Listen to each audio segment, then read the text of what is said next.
And so guess what? Maybe, how many of us are trampling over the blood of God? How many of us are misusing his grace? How many of us don't really realize what it is? Tell somebody the blood. Yeah, it's blood work. It's blood work. You know, so what happens is when you go to the doctor, man, when you go to the doctor, you got to have labs. So you got to get blood. And so some of us don't like to give blood because we know we ain't been eating right. Amen?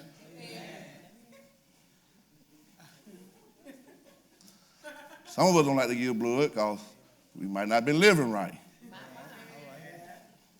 Let me tell y'all something. Let me testify real quick. I'm so glad I can give a blood test now. Y'all see y'all went over your head. I'm so glad. You know how you used to on college camp, they always have blood. And you know, I was pretty straight. Most of the time I was pretty straight.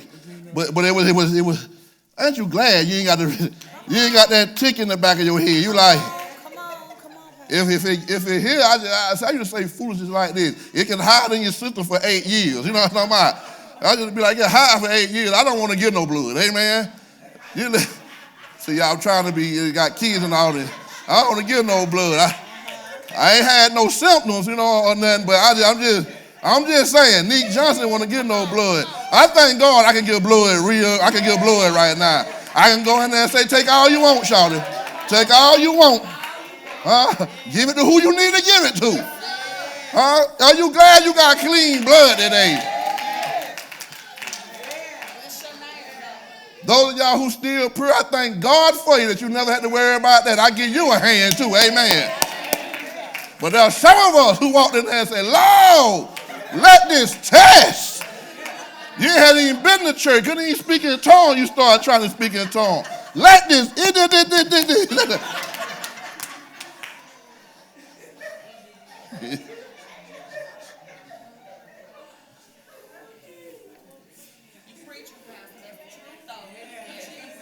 Just real quick, if you ever been there, just do it like that. Talking. So you won't let me out there by myself. Y'all have me out there by myself. Amen. Yeah. Huh?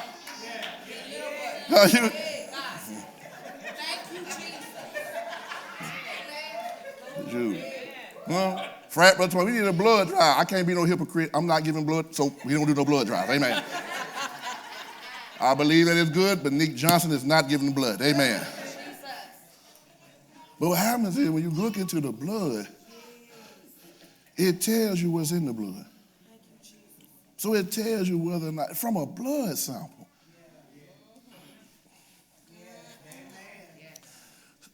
But what is in this blood? What is in the blood of the Lamb?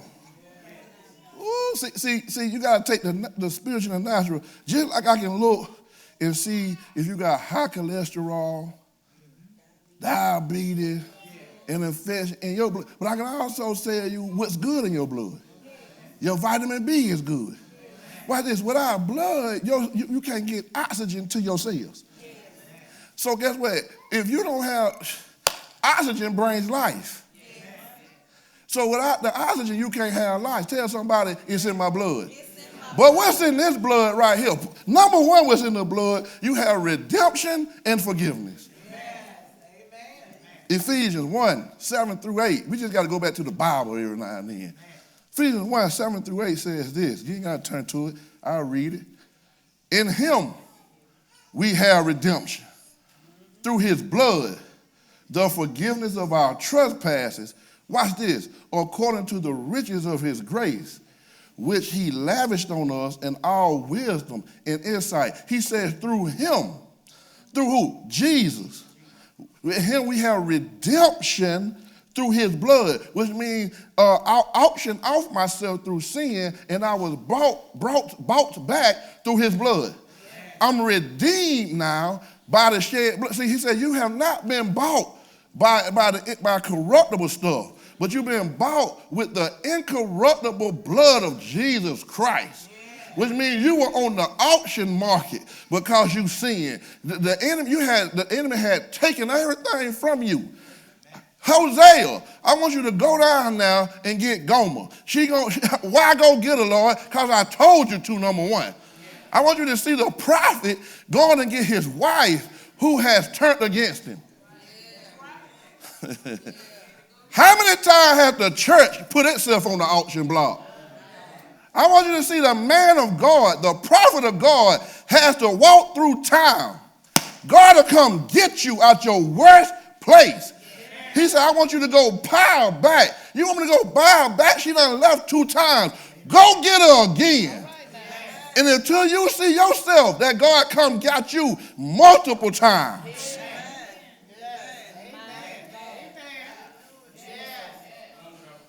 I know some of us be like, I wouldn't be me, but I want you to see that this is God's prophet, a man of God. He married, he said you will have children from whoredom, which means the children that he may be taking care of, maybe not even be healed. How many things have we produced that really ain't God's?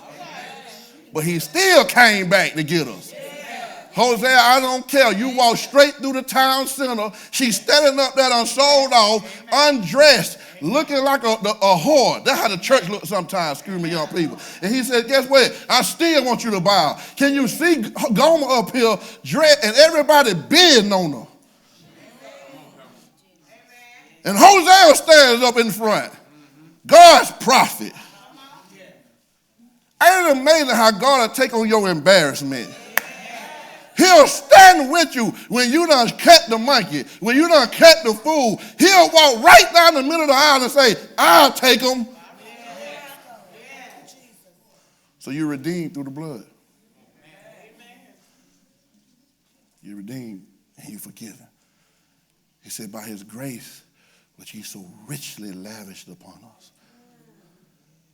You heard me say this before, but for those of you who are new, sometimes the one time that we, and Justice wrote a song, about the prodigal son. But what happens is we use the word prodigal the wrong way if you don't realize it. Because prodigal doesn't mean wayward. It doesn't mean wayward or bad. Prodigal actually means wasteful. So it really is talking about the wasteful son. But the truth of the matter is, all 3 in the text could be considered wasteful.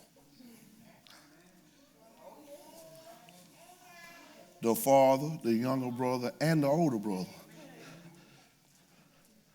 The father, because he gave. What if God is prodigal? Yeah, I got to get it. See, they're still trying to get it. Cause what he did was he richly lavished it upon you. Which means he didn't waste no expenses with his grace. And then he said, guess what? He's so wasteful, he gave it to, see, it's a challenge of theology. Because sometimes he'll give it to you and let you see you may not be ready for it. Sometimes you got to let your children learn the hard way. Do you understand this? Watch this. I'm going to go practical, but stay in the spirit with me. There are certain wealthy people who give their kids money to go fail at business so they can learn. I know you ain't think because you ain't wealthy. That's why you can't think it. They said, guess what? I can't teach them. Nothing will teach them sometimes like experience. Now, you're going to give them game on the situation, but it ain't until you went through that thing. See, watch this. So God said, I got enough grace. Y'all depend on the situation. Sometimes he may or may not withhold. That's why you got to be careful about your theology on that. But watch this. Not only is the younger brother wasteful, because he went and just partied up. He turned up, got lit, as the young folks say. Just did whatever he wanted to do. But watch this. The older brother is wasteful. He says, I've been here all this time. You ain't threw no party for me. That's how the older saints get about the younger saints. They just forgetting about us. And I understand. He ain't throw no party for me. He done went out there, did everything, and ain't grabbing out the whole time you preaching. And the dad looks to him and says, everything I got is yours. In other words, you here with me. Throw your own party. How are you being wasteful what God has put in your hands, waiting for somebody else to do something for you? So really, it's a prodigal family.